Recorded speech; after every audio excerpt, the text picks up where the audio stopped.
సంఖ్యాకాండం 36వ అధ్యాయంలో మరి మనం చూసుకున్నట్లయితే 35వ అధ్యాయంలో ఆశ్రయపురం గురించిన కట్టడ విధి అక్కడ వారికి చూపించాడు. ఈరోజు మరి మనమందరము కూడా ఆశ్రయపురమై ఉన్న యేసు ప్రభువు, సజీవుడుగా ఉన్న ప్రధాన యాజకుడైన యేసు ప్రభు చెంతకి మరి మనం వచ్చి ఆయన సన్నిధిలో క్షేమమును పొందుకునే కృపను దేవుడు మరి మనకు దయచేయునుగాక. 35వ అధ్యాయంలో మరి మనం చూసుకున్నట్లయితే ఇక్కడ సెలోపెహాదు కుమార్తెల గురించి రాయబడింది. ఎవరి గురించి? సెలోపెహాదు కుమార్తెల గురించి ఏం నేర్చుకున్నాం మనం? మనష్షే గోత్రంలో పుట్టిన వాళ్ళు. ఎవరండి వీళ్ళు? సెలోపెహాదు అనే ఒక వ్యక్తికి భూమిని స్వాస్థ్యంగా పంచుతూ ఉన్నప్పుడు సెలోపెహాదు అనే ఒక వ్యక్తికి 5 కుమార్తెలే ఉంటారు కదా. మరి అక్కడ కుమారులకి మాత్రమే స్వాస్థ్యాన్ని పంచిపెట్టినట్లు దేవుడు అక్కడ నిర్ణయం చేశాడు. కానీ ఈ కుమార్తెలు మరి స్వాస్థ్యం రాకపోవడం వల్ల వాళ్ళు వచ్చి మోషేను, అక్కడ ఉన్న ప్రధాన యాజకులను, మరి అక్కడ ఉన్న పెద్దలను అందరినీ కూడా వారు అడుగుతారు. ధైర్యంగా అడిగారు. అడిగినప్పుడు మోషే ఏం చేశాడు? నేను దేవుని దగ్గరికి వెళ్ళి ప్రార్థన చేస్తాను, మరి దేవుడు ఏం చెప్తాడో దాన్ని బట్టి చేద్దామని చెప్పి దేవుని దగ్గరికి వెళ్ళి ప్రార్థన చేశాడు. అప్పుడు దేవుడు ఏం చెప్పాడు? యెహోవా దేవుడు వాళ్ళు చెప్పింది యుక్తము. ఎందుకంటే కుమారులు ఉంటేనే స్వాస్థ్యం ఇవ్వాలి. పాత నిబంధన చట్ట ప్రకారం కుమారులు లేని ఎడల కుమార్తెకి స్వాస్థ్యం ఇవ్వకూడదు. ఎందుకంటే కుమార్తె ఎవరినైతే వివాహం చేసుకుంటుందో ఆ పురుషుల యొక్క స్వాస్థ్యమే వారికి స్వాస్థ్యంగా ఉంటుంది. ఇప్పుడు వీరికి స్వాస్థ్యం, వీరికి కుమారులు లేరు కాబట్టి ఎవరికి వెళ్తుంది? కుమారులు లేని ఎడల అతని తండ్రి యొక్క సహోదరులకి వెళ్తుంది. ఎవరికి వెళ్తుంది? పెద్దనాన్నలు బాబాయిలు ఉంటారు కదా, అది ఇజ్రాయేల్ చట్టం, మన చట్టం కాదు. పెద్దనాన్నలు బాబాయిలు ఉంటారు కాబట్టి తండ్రి యొక్క సహోదరులకి ఆ స్వాస్థ్యం వెళుతూ ఉంది. తండ్రికి సహోదరులు లేకపోతే తాత యొక్క సహోదరులు ఉంటారు కదా, వారికి ఆ స్వాస్థ్యం వెళుతూ ఉంది.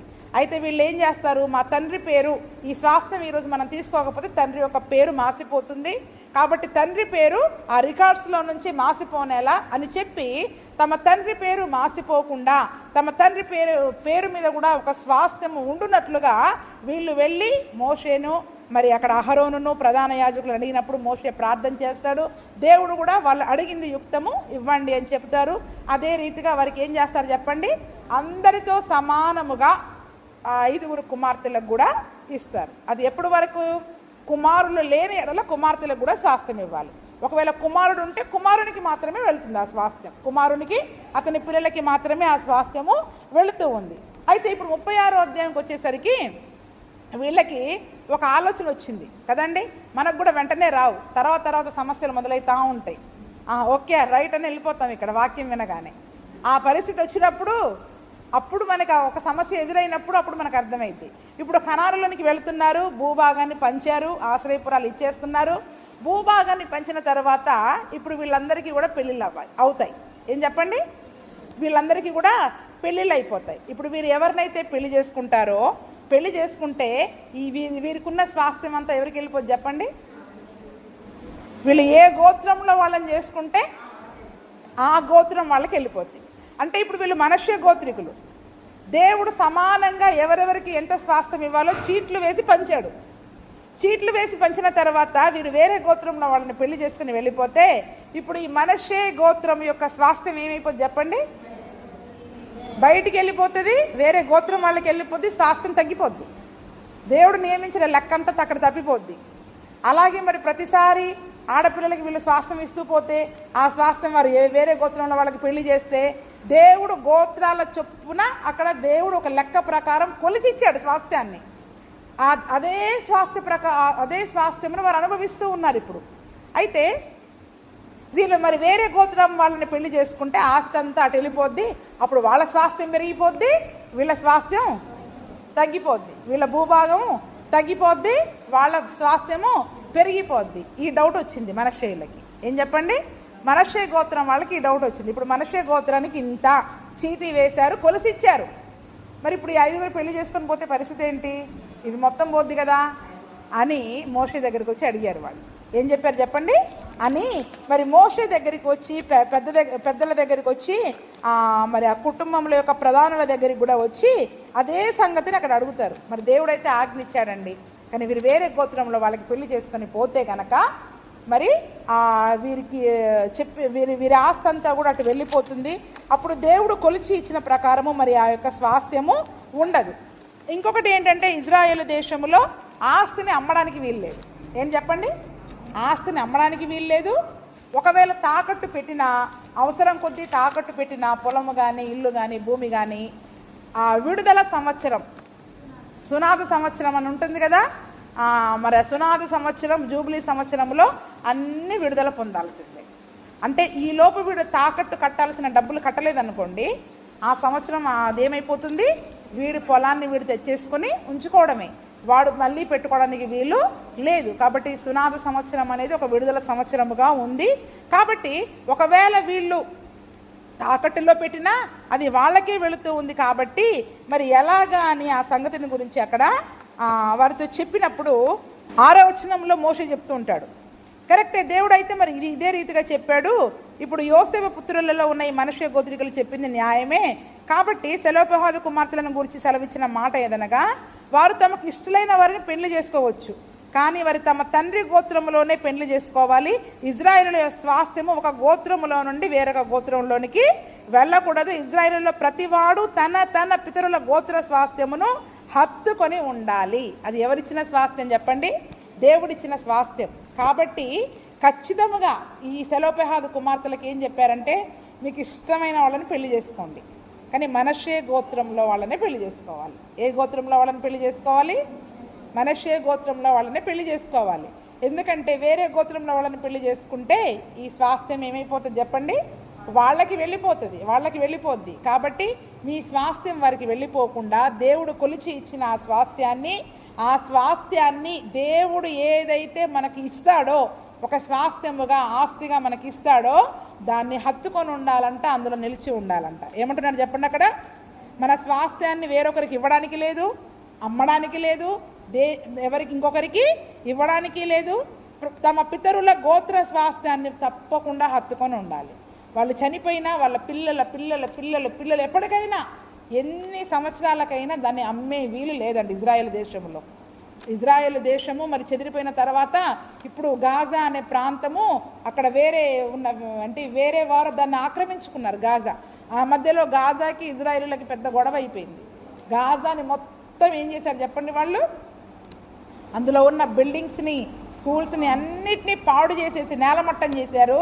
ఇప్పుడు ఈ వాగ్దానం ప్రకారము గాజా ఎవరిది? వీళ్ళదే, ఇజ్రాయేలీలదే. కానీ వీళ్ళు చెదిరిపోయిన తర్వాత చాలామంది వచ్చి ఏం చేశారు? ఆ ప్రాంతాన్ని స్వాధీనం చేసుకొని ఇది మాది అని వాళ్ళు అంటున్నారు. కానీ వాక్యానుసారంగా చూస్తే ఆ రోజు దేవుడు కొలిచి ఇచ్చిన స్వాస్థ్యం ప్రకారము మరి గాజా వీరి ప్రాంతంలోనే ఉంటుంది. కాబట్టి ఆ యుద్ధం చేశారు, ఇది మాది అని వీళ్ళ మీదకి వాళ్ళు యుద్ధానికి రావడం ద్వారా వీళ్ళు ఏం చేశారు చెప్పండి? ఇప్పుడు వాళ్ళని యుద్ధం చేసి వారందరినీ కూడా వెళ్ళగొట్టేసి ఇప్పుడు గాజాని పూర్తిగా వీళ్ళు తమ స్వాధీనం. ఎందుకంటే ఇది దేవుడు మాకిచ్చిన భూభాగం, దానిని ఎవ్వరూ తీసుకునే హక్కు లేదు. అందుకనే పితరుల గోత్ర స్వాస్థ్యాన్ని హత్తుకోవాలి. అది దేవుడు మాకిచ్చిన ఆస్తి అండి, అది మా తాత ముత్తాతల నుంచి వస్తుందండి.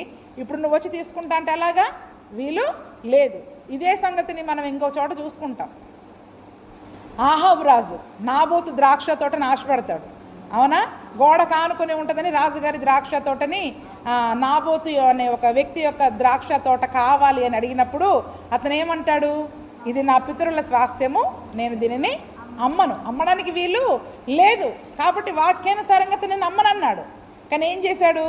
2 అబద్ధ సాక్షులను పిలిపించి అతని మీద ఏదో నేరారోపణ చేపించి అతన్ని చంపేసేసేసి ఆ యొక్క ద్రాక్ష తోటని ఆహాబు రాజు స్వాధీనం చేసుకున్నాడు. అంటే చూడండి, అందుకనే అతను కూడా ఎందుకు అమ్మను, ఒక రాజుగారు అడిగినా కూడా అమ్మలేదండి.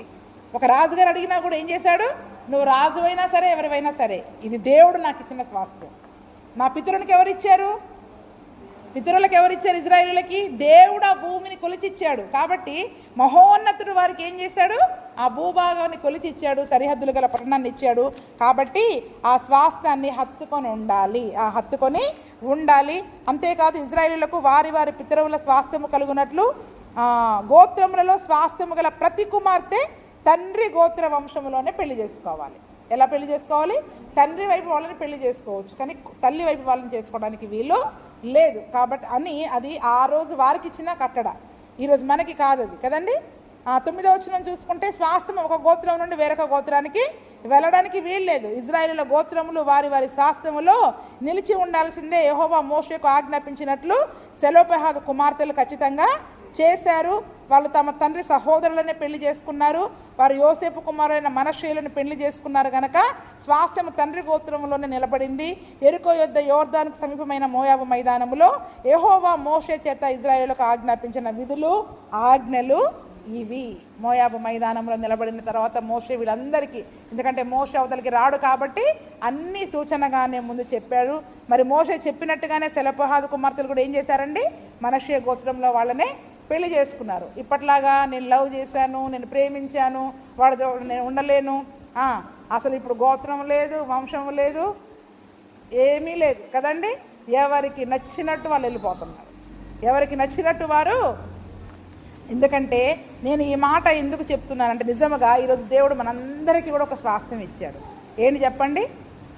రక్షణ అనే స్వాస్థ్యం ఇచ్చాడు. ఏంటి చెప్పండి?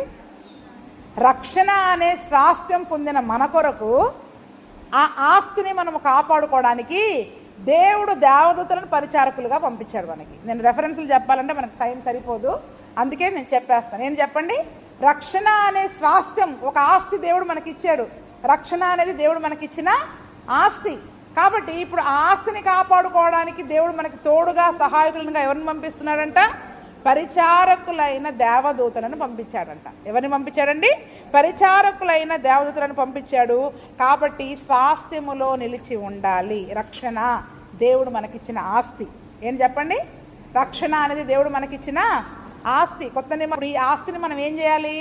మన రక్షణను కాపాడుకోవాలి, మన పరిశుద్ధతను కాపాడుకోవాలి, మన నీతిని కాపాడుకోవాలి. మనల్ని మనము దేవుని రాజ్యము కొరకు ఏం చేయాలి చెప్పండి? సిద్ధపడాలి. మనల్ని మనము కాపాడుకోవాలి. ఎట్లా కాపాడుకోవాలి? ఈ శరీరం పెట్టే ప్రేరేపణల నుండి కాపాడుకోవాలి, అపవాది వేసే బాణాల నుంచి కాపాడుకోవాలి, లోకము నుండి కాపాడుకోవాలి. లోకము నుండి ఆ స్నేహం మనల్ని పిలుస్తూ ఉంటుంది. ఆ లోక సంబంధమైన ఆ యొక్క చెడుతనము నుంచి కాపాడుకోవాలి. ఎన్నో రకాలుగా ఆ ఆస్తిని కొల్లగొట్టాలని దొంగ దోచుకోవడానికి వస్తూ ఉంటాడు. ఎవడు? ఒకడున్నాడుగా, దొంగయు దోచుకుని వాడును అపవాది. వాడు మనల్ని దొంగిలించాలని, మన రక్షణని స్వాధీనం చేసుకోవాలని వాడు ఎప్పుడు ప్రయత్నం చేస్తూనే ఉంటాడు. అందుకే శరీరం ద్వారా ప్రేరేపిస్తాడు, లోకము ద్వారా ప్రేరేపిస్తాడు, వాడు బాణాలు వేస్తూ ఉంటాడు. కాబట్టి దేవుని ఆశ్రయపురంలో మనము చొచ్చి ఆయన రెక్కల నిండలో మనము ఆయన క్షేమకరమైన స్థితిలో మనం ఉండి ఆ దేవదూతల సహాయంతో రక్షణ అనే స్వాస్థ్యాన్ని మనం ఏం చేయాలి చెప్పండి? రక్షణను పోగొట్టుకోకూడదు, రక్షణను మనము కాపాడుకోవాలి. అంతము వరకు మన రక్షణని మనము కాపాడుకుంటూనే ఉండాలి. ఎప్పుడో రక్షించబడ్డామండి, అయిపోయింది, మన ఇష్టానుసారంగా బ్రతుకుదాం అనడానికి వీల్లేదండి. పరిశుద్ధతను ఆ రక్షణలో నిలిచి ఉండి పరిశుద్ధతలో మనము జీవిస్తూ ఏ స్వాస్థ్యము కొరకు సిద్ధపడాలి? ఎందుకు ఇచ్చాడు ఈ రక్షణ అనే స్వాస్థ్యాన్ని దేవుడు? వాళ్ళకేమో భూ సంబంధమైన కనానుని స్వాస్థ్యంగా ఇచ్చాడు. ఇప్పుడు మనకొక స్వాస్థ్యం ఉంది పరలోకములో, అదే తేజోవాసులుండే స్వాస్థ్యం. ఏం చెప్పండి? తేజోవాసుల నివాసము చేరాలను నదే నాశయా. తేజోవాసుల నివాసము చేరాలను నదే నాశయా. యుగ యుగములునే నీతో ఉండి, యుగ యుగములునే నీతో ఉండి నిత్యారాధన చేయాలని, నిత్యారాధన చేయాలని నిన్నే కోరానయ్యా, నిన్నే చేరానయ్యా. నీవే కావాలని నిన్నే కోరానయ్యా, నిన్నే చేరానయ్యా. నీవే కావాలని యేసయ్యా. దేవునికి స్తోత్రం. తేజో నివాసులు ఉండే ఒక స్వాస్థ్యాన్ని దేవుడు మన కొరకు అక్కడ నియమించాడు. అంతేకాదు, అది వాడబారని స్వాస్థ్యం. చాలా ఉన్నాయి వాటికి పేర్లు. ఏం స్వాస్థ్యం అది? వాడబారని స్వాస్థ్యములో మనం ప్రవేశించాలని ఈ రక్షణ అనే స్వాస్థ్యాన్ని ఇక్కడ ఇచ్చాడు మనకి. వాళ్ళు ఇజ్రాయేలు తమ దేశం కొరకు ఎట్లా ఫైట్ చేస్తున్నారో, ఇప్పుడు ఈ రక్షణ అనే స్వాస్థ్యాన్ని కాపాడుకోవడానికి మనం ఏం చేయాలి? రక్షణలో నిలిచి ఉండి దీని కొరకు చనిపోయేదాకా. అందుకని ఎప్పటి వరకు ఉంటుంది పోరాటం? ఆత్మ సంబంధమైన పోరాటం దేహములో ఉన్నంత వరకు ఉంటుంది. ఈ రక్షణను పోగొట్టే శరీర సంబంధమైన కార్యాలు ఏమైనా ఉన్నాయేమో, రక్షణను పాడు చేసే లోక స్నేహం ఏమైనా ఉందేమో, రక్షణను పాడు చేసే అపవాది తలంపులు మనల్ని ఏమైనా పుట్టిస్తున్నాడేమో, మనల్ని మనము కాపాడుకుంటూ వాటితో పోరాడుతూ ఆ తేజో వాసుల స్వాస్థ్యము, వాడబారిన స్వాస్థ్యాన్ని మనం పొందుకోవడానికి రక్షణ అనే స్వాస్థ్యములో మనం నిలిచి ఉండాలి. దానిని హత్తుకొని ఉండాలి. ఏం చేయాలి చెప్పండి? దానిని హత్తుకొని ఉండాలి. సెలపహాదు కుమార్తెలు మరి మోషే గారు చెప్పినట్లే తమ గోత్రములోనే పెళ్లి చేసుకున్నారు. అందుకనే ఈరోజు మన క్రైస్తవులలోనే వివాహాలు జరగాలి, బయటికి వెళ్ళకూడదనేది ఎందుకు చెప్పండి? విశ్వాసులనే పెళ్లి చేసుకోవాలని ఎందుకు చెప్తున్నాను చెప్పండి? ఆ విశ్వాసం చేసుకుంటే ఏమైపోతారు? మన విశ్వాసం దెబ్బతింటది. మన విశ్వాసము దెబ్బతింటది. కాబట్టి విశ్వాసికి అవిశ్వాసితో పొత్తు కుదరదు. కాబట్టి విశ్వాసులనే వివాహం ఆడాలి. ఎందుకంటే ఈ రక్షణలో వాళ్ళు నిలిచి ఉంటారు. రక్షణ అనే స్వాస్థ్యము బయటికి. అవిశ్వాసం చేసుకుంటే ఏం చేస్తారు? అవిశ్వాసి నీ రక్షణ అనే స్వాస్థ్యాన్ని లాక్కొని వాడికి దాని విలువేంటో తెలవదు. పంచ సంబంధులకి ఆత్మ సంబంధమైన విషయాలు తెలవదు, వాటి విలువ తెలవదు, వాటి గౌరవం తెలవదు, ఎలా ఉండాలో తెలియదు. కాబట్టి ఏమైతే చెప్పండి, మన రక్షణ అనే స్వాస్థ్యాన్ని వాళ్ళు దొంగిలించేవారిగా ఉంటారు. ఆ విలువ గౌరవం వాటికి తెలియదు. కాబట్టి విశ్వాసులు మనం దేవుని యొక్క స్వాస్థ్యం కొరకు ఎదురు చూస్తూ ఉన్నాం. కాబట్టి ఖచ్చితంగా క్రైస్తవ వివాహాలు నిజంగా చాలా వరకు చేయడానికి ప్రయత్నించండి. ప్రయత్నం చేస్తూనే ఉండండి. ఇంకా మన చేయి దాటిందంటే మనం ఏం చేయలేము. కానీ సాధ్యమైనంత వరకు, మనకు శక్తి ఉన్నంత వరకు క్రైస్తవ వివాహాలు చేసి ఈ రక్షణ అనే స్వాస్థ్యములో వారు నిలిచి ఉండి ఆ దేవుని స్వాస్థ్యాన్ని వారు పొందుకున్నట్లుగా మనము మన కుటుంబాలను ప్రేరేపించుకునే కృపను, సహాయమును పరిశుద్ధాత్ముడు మనకందరికీ దయచేయునుగాక. ఆమేన్. ఇంకొక మాట కూడా చదువుకుందాం. కీర్తనల గ్రంథం 33వ అధ్యాయము 12వ వచనంలో మరి మనం చూసినట్లయితే, కీర్తనల గ్రంథం 33:12, యెహోవా తమకు దేవుడుగా గల జనులు ధన్యులు, ఆయన తనకు స్వాస్థ్యముగా ఏర్పరచు జనులు ధన్యులు. ఇక్కడ చూసినట్లయితే దేవుడు మనందరినీ కూడా తన స్వాస్థ్యముగా చేసుకున్నాడు. కాబట్టి మరి మనము ఆయన స్వాస్థ్యము ఇప్పుడు విలువ పెట్టి మరి మనందరం కూడా కొనబడిన వారము కాబట్టి మనము ఆయన సొత్తైన ప్రజలనుగా దేవుడు చేసుకున్నాడు, తన స్వాస్థ్యమైన ప్రజలనుగా చేసుకుంటున్నాడు. కాబట్టి 94:14లో మరి మనం చూసినట్లయితే, యెహోవా తన ప్రజలను ఎడబాయువాడు కాడు, తన స్వాస్థ్యమును విడనాడువాడు కాడు అని వాక్యం చెప్తూ ఉంది. దేవుడు అన్నిటికీ కూడా మరి మనల్ని విడిచిపెట్టే దేవుడు కాదండి.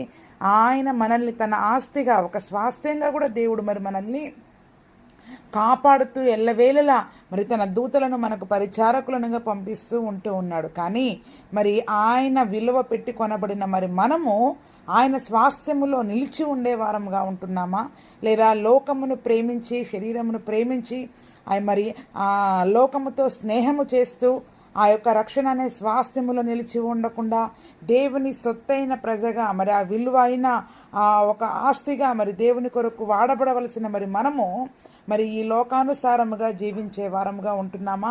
ఒక్కసారి మనల్ని మనము పరీక్షించుకోవాలి. ఇర్మియా గ్రంథము 51వ అధ్యాయము 19వ వచనంలో కూడా మరి మనము చూసినట్లయితే, ఇర్మియా 51:19, యాకోబునకు స్వాస్థ్యమగువాడు వాటి వంటి వాడు కాడు, ఆయన సమస్తమును నిర్మించువాడు. ఇజ్రాయేలు ఆయనకు స్వాస్థ్యముగా ఉన్న గోత్రము, సైన్యములకు అధిపతియగు యెహోవా అని ఆయనకు పేరు. చూడండి, యాకోబునకు స్వాస్థ్యమగువాడు వాటి వంటి వాడు కాడు, ఆయన సమస్తము నిర్మించిన దేవుడు. ఇజ్రాయేలు ఆయనకు స్వాస్థ్యముగా ఉన్న గోత్రము. నిజానికి ఇజ్రాయేలు ప్రజలందరూ, దేవుడు ఏర్పరచుకున్న ప్రజలందరూ కూడా ఈరోజు ఆయన రక్తమిచ్చి వెలపెట్టి కొన్న మనందరినీ కూడా తన స్వాస్థ్యముగా ఉంచుకుంటూ ఉన్నాడు. కాబట్టి ప్రతివాడు తన స్వాస్థ్యములో నిలిచి ఉండాలి, స్వాస్థ్యమును హత్తుకోవాలి. వేరొక గోత్రములోనికి మరి మనము పోకూడదు, ఆ స్వాస్థ్యం అనేది వేరొక గోత్రంలోనికి పోకూడదు అని ఆ రోజు సెలోపహాదు కుమార్తెల విషయంలో మరి దేవుడు సెలవిచ్చినట్లుగా చూస్తూ ఉన్నాడు. ఈరోజు మనం ఆయన సొత్తు, ఆయన స్వాస్థ్యమై ఉన్న ప్రజలము కాబట్టి మరి ఈరోజు లోకములోనికి మరి మనం వెళ్లకుండా ఆ దేవుని, మన తండ్రి అయిన, మనల్ని రక్తమిచ్చి వెలపెట్టి కొన్న తండ్రి అయినా ఆ తండ్రి గోత్రములోనే మరి మనము నివాసం ఉండి ఆయనలోనే నిలిచి ఉండి మరి ఆయన చెప్పిన ఆజ్ఞల ప్రకారము నడుచుకునే కృపను కలిగి మరి మనం ఉండాలి. సెలోపహాదు కుమార్తెలు వారు నా దినమున మోషే చెప్పినట్లుగా ఆజ్ఞాపించినట్లే వారు చేశారు. మరి ఈరోజు మనము ఆయన స్వాస్థ్యమై ఉన్న, ఆయన ప్రజలమై ఉన్న మనము, విలువ పెట్టి కొనబడిన మనము మన కన్న తండ్రి గోత్రములోనే నిలిచి ఉండే వారముగా ఉంటున్నామా? దేవుడు మనకిచ్చిన స్వాస్థ్యము, రక్షణ అనే స్వాస్థ్యాన్ని హత్తుకునే వారముగా ఉంటున్నామా? మరి ఒకసారి మనల్ని మనం పరీక్ష చేసుకుందాం. సెలోపహాదు కుమార్తెల వలె దేవుడు ఆజ్ఞాపించినట్లుగానే మరి అన్య వివాహాలే కానివ్వండి, లేదా అన్యులతో సహవాసమే కానివ్వండి, దేవుడు మనకిచ్చిన రక్షణను కాపాడుకునే విషయంలో, గర్భఫలము ఆయన ఇచ్చిన స్వాస్థ్యము, కుమారులు ఆయన ఇచ్చిన స్వాస్థ్యము, మన పిల్లలని కాపాడుకునే విషయంలో, మనల్ని మనము కాపాడుకునే విషయంలో మరి మనం నిరంతరము కూడా ఆత్మ సంబంధమైన పోరాటము చేస్తూ ఉండాలి. ఎందుకంటే దేవుడు మనందరి కొరకు స్థిరమైనది, శ్రేష్టమైనది, వాడబారనిది అయిన ఆ తేజో నివాసులు ఉండే ఒక అద్భుతమైన స్వాస్థ్యమును మనందరి కొరకు దేవుడు సిద్ధపరిచి ఉంచాడు. కావున మరి అటువంటి ఆ స్వాస్థ్యము కొరకు ఈ లోకములో తన సొత్తుగా చేసుకున్న తన స్వాస్థ్యముగా చేసుకున్న మనము కూడా తండ్రి గోత్రములోనే నిలిచి ఉండి మరి దేవునిలో మనం నిలిచి ఉండి ఆయనలో ఫలించే కృపను ప్రభువైన యేసుక్రీస్తు మనకందరికీ కూడా దయచేయునుగాక. ఆమేన్, ఆమేన్.